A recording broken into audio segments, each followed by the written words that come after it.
A Chip's Edge by A.C. Danvers. Chapter 1. A loud hum throbbed in the sky over the landing pad. Silla could feel it in her chest, the rumble of a distant star engine making waves across the sky as it prepared for planetfall. That sound at that distance could only be a corporate cruiser. She raced across the pad. The corp ship was ahead of schedule, and this disciplinary patrol on foot behind her wouldn't take long to find its way through the terminal to catch up. Fortunately, Silla was fast. Her long feet bounded across the wet tarmac as her small eyes and great long ears each darted about looking for the right safe passage to freedom.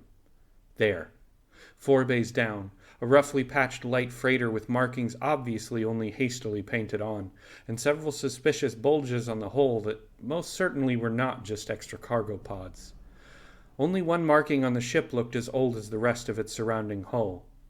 The 3-pointed star of the third path. Freebooters. The third path were the last free faction to hold out in the Fed-Corp War, though few remember them now. Most dispats can't remember past last week, and the station master probably looked the other way. This is a corp world, and profit is profit. Silla hurled toward the ship now, determined. Freebooters were a risk, but they were no corps or dispats, and anyone who still kept the third path might just have some trace of decency left in them. "All aboard? We're on a tight schedule here, folks," Alvis shouted at the bedraggled passengers shuffling up the loading ramp.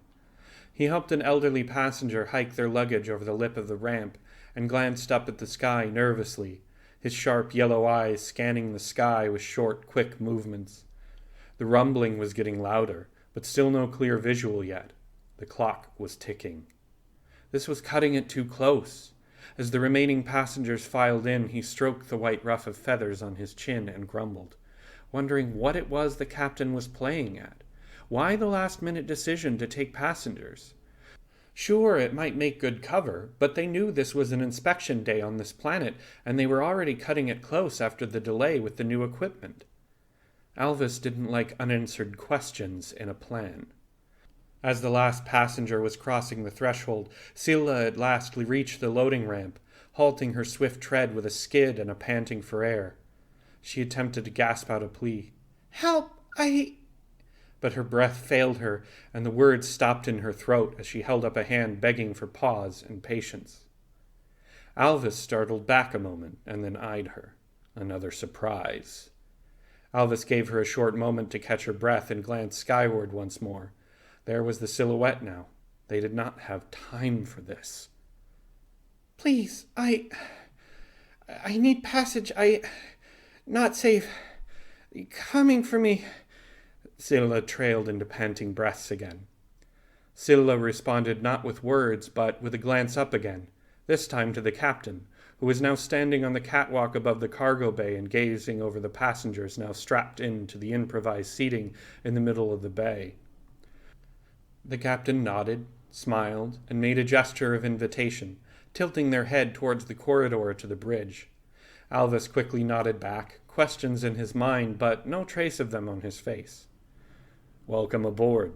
The captain would like to speak to you." Silla met the captain in the corridor. They stood waiting against the wall as she passed through the entryway. The same serene smile Silla had seen from the floor of the cargo bay rested on their face, but the mask of black and white around their eyes seemed to widen the expression. Something about it calmed Silla, and for the first time since she began her long sprint across the port, she felt herself finally starting to catch a breath. They spoke first. "I suspect it's not an especially brilliant deduction to guess that you're running from something." The breath was short-lived, and Silla felt a lump in her throat. Yes." "Dispats?" "Yeah." Silla sighed, her ears laying flat against her head. The captain's tail swayed slightly. A gesture of thought, Silla realized. They studied her for a moment, their dark eyes unreadable. Silla hesitated to meet their gaze, instead watching the red and white stripes of their tail flit gently back and forth. "It's okay." Their voice was warm, kind, The captain moved their eyes to meet hers. "We're all runaways here. I've been running a long time myself." The sound of their voice felt like a warm hug. Silla's eyes threatened to well up, and she said nothing.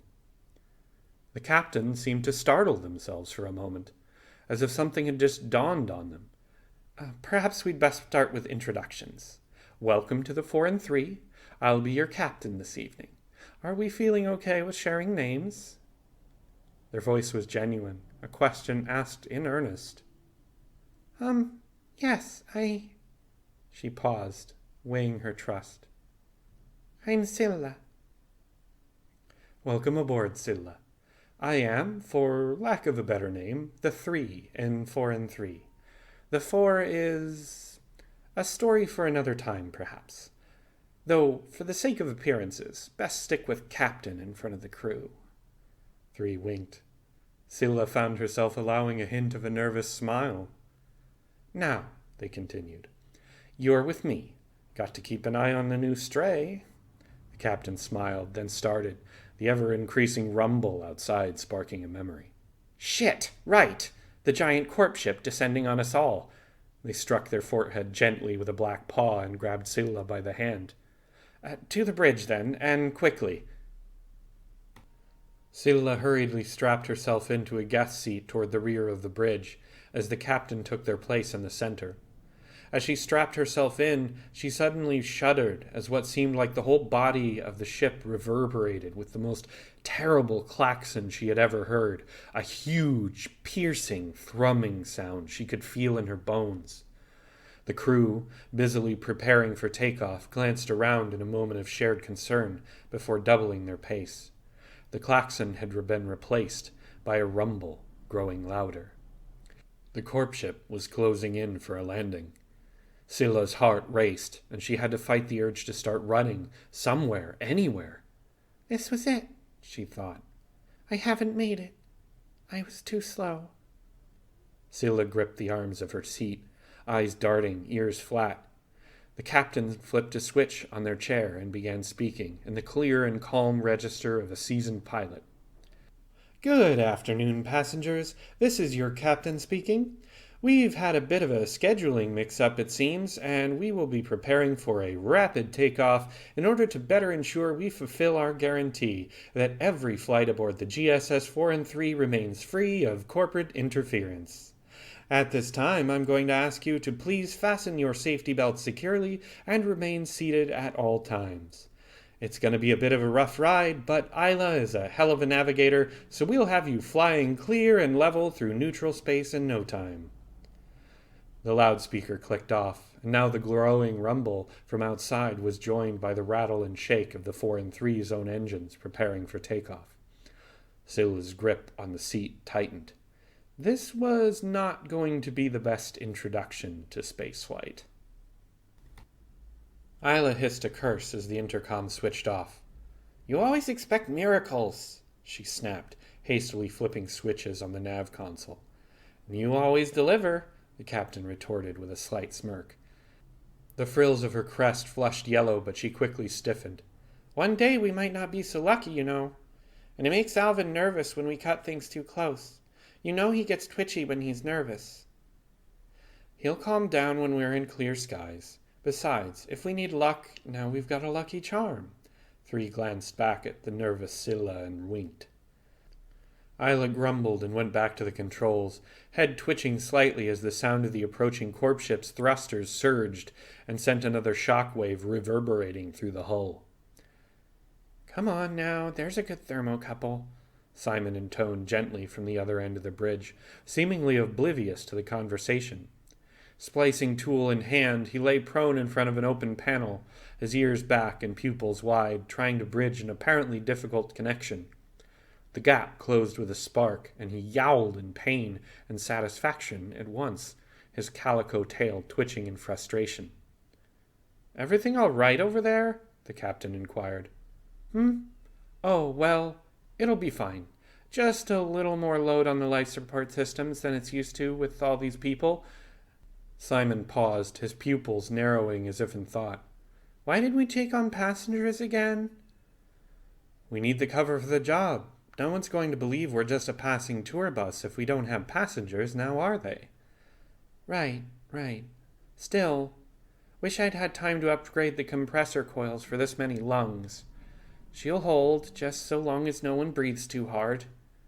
The captain shot him a quizzical look, then dismissed the thought. Isla, how are we doing on those launch preparations? Any second now, Captain.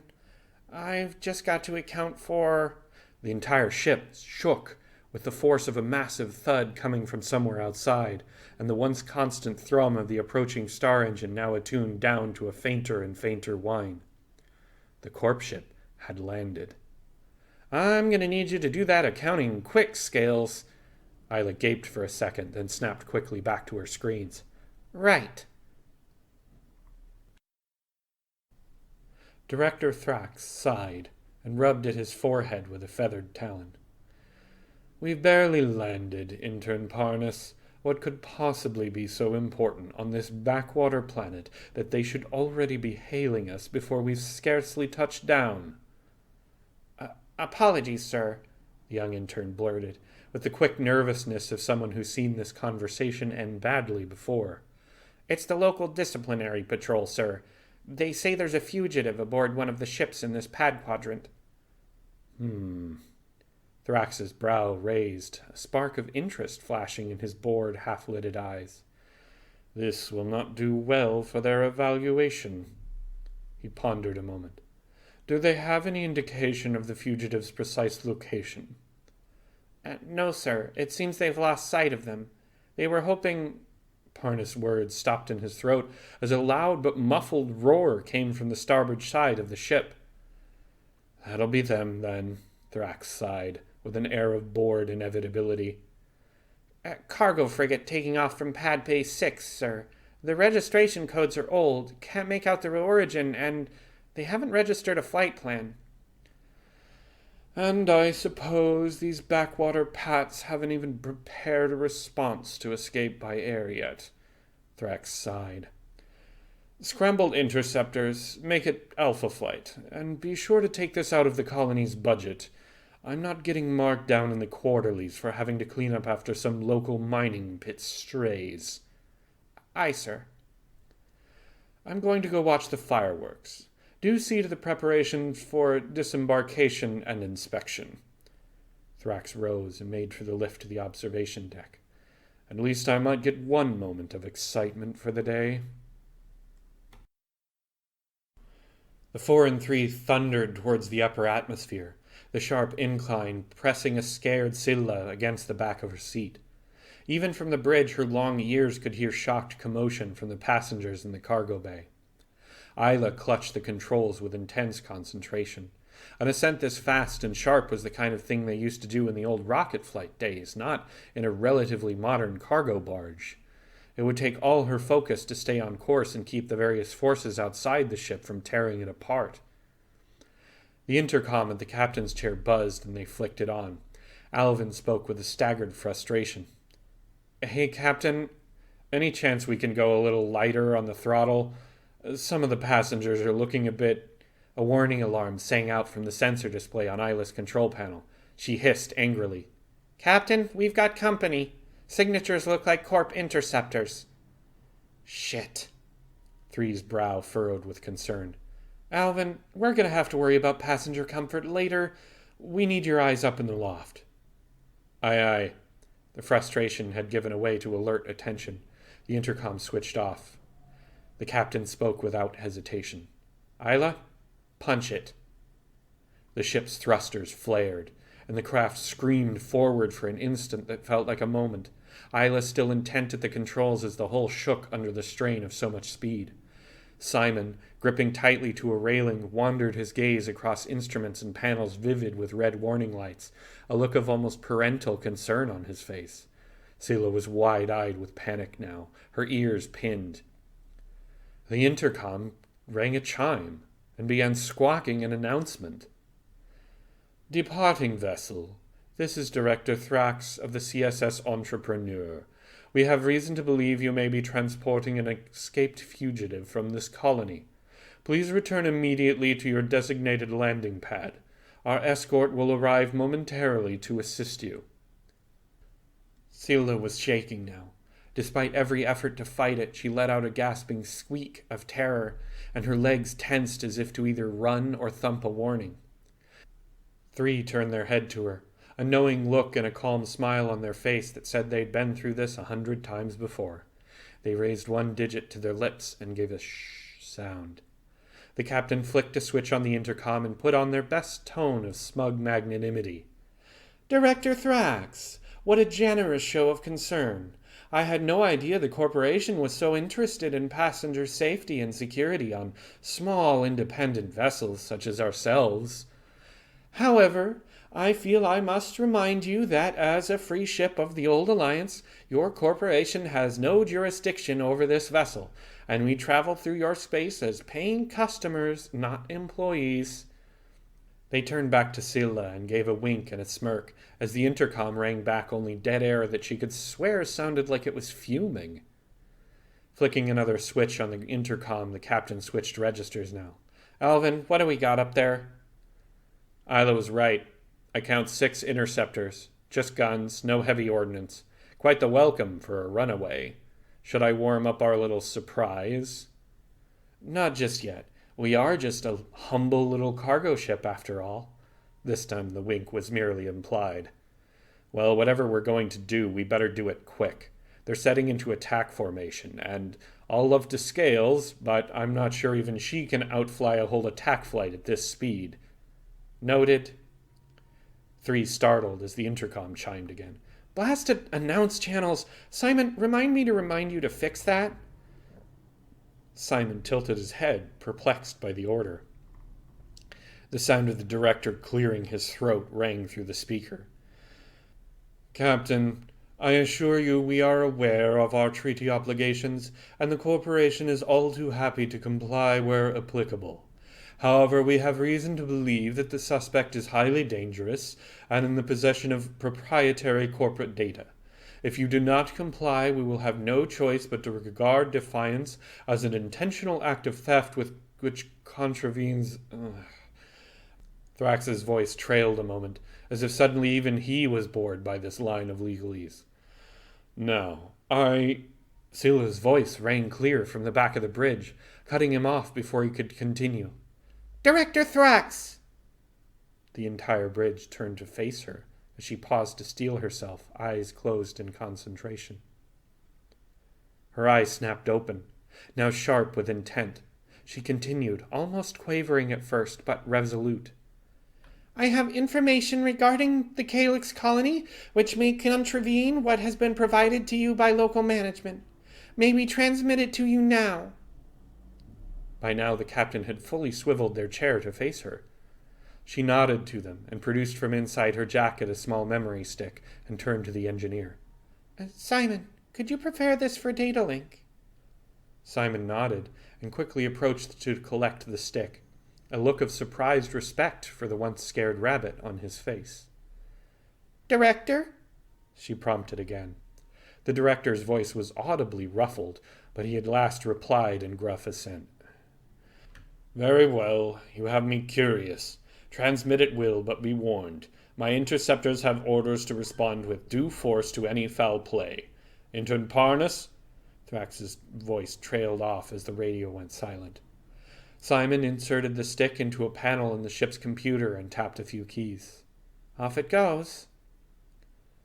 The ship continued to rocket on, Isla intent at the controls as the interceptors closed on their position. The captain studied their new stowaway with curiosity, but all remained silent as they awaited the next response from the Corp cruiser. Captain, do you have the local time? Silla asked. Simon volunteered.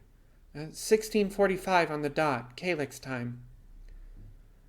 Silla exhaled and began counting in the air in precise second ticks. Simon and 3 glanced at each other, perplexed, as the intercom crackled. Alvin, sounding more than a little confused, reported, Captain, it looks like a fire has broken out on the surface, and our interceptor friends seem to be breaking off. The captain breathed a sigh of confused relief. The intercom chimed again, This time it was not Thrax's voice on the other end, but the nervous voice of an underling trying to remain calm while his boss lost his temper. Departing vessel, this is Intern Parnas of the CSS Entrepreneur. We thank you for your cooperation and apologize for the interruption to your regularly scheduled flight plan. Parnas paused awkwardly as he was interrupted briefly by some unintelligible shouting.